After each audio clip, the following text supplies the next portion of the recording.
La jalousie et la paranoïa. Petites astuces pour aller mieux. Qu'est-ce que la paranoïa? C'est l'interprétation de faits anodins comme les signes d'un complot ou d'une malveillance volontaire des autres. C'est se méfier par principe des personnes inconnues, de leurs actes, mais aussi s'inquiéter de l'avenir en général et de tout ce qui pourrait se retourner contre soi. En vouloir à beaucoup de gens, pour des raisons pas toujours évidentes.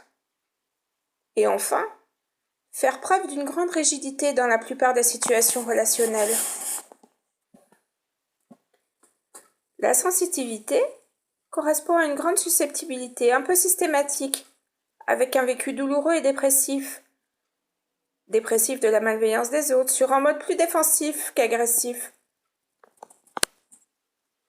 Tout se complique quand l'impression de persécution compromet les liens avec les autres. On peut parler de jalousie affective excessive, voire maladive, quand la crainte et les soupçons sont permanents, obsédants, compromettant à la fois le bien-être de la personne et ses comportements vis-à-vis du partenaire.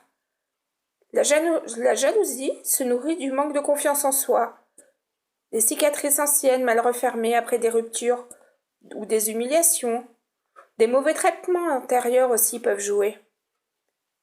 La peur de la trahison repose avant tout sur la conviction que l'on n'est pas soi-même digne d'être aimé pour ce que l'on est, que l'on n'a pas confiance en soi, que l'on ne s'aime pas.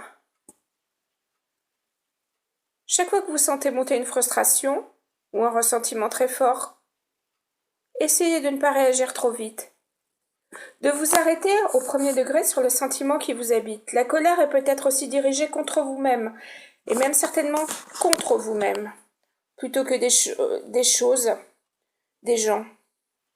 Demandez-vous ce que vous vous reprochez. Donnez-vous une chance. Donnez également une chance aux autres de s'expliquer. Moins de réaction épidermique de votre part aura probablement une attitude beaucoup plus positive sur les autres. Acceptez de reconnaître vos sentiments. Cherchez en vous-même à quel type d'émotions et de difficultés personnelles cela peut renvoyer.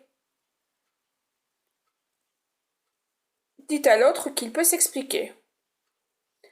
Même si le sens de l'explication n'est pas forcément celle que vous attendez. Interrogez-vous. Interrogez vos interlocuteurs ou votre conjoint sur les points qui vous gênent, mais pas sur un mode accusatoire. Interrogez-vous tout simplement. Sachez reconnaître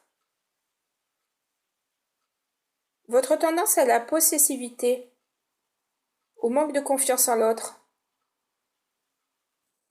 C'est important pour faire un travail sur soi-même, reconnaître qui l'on est, où l'on va, reconnaître ses failles.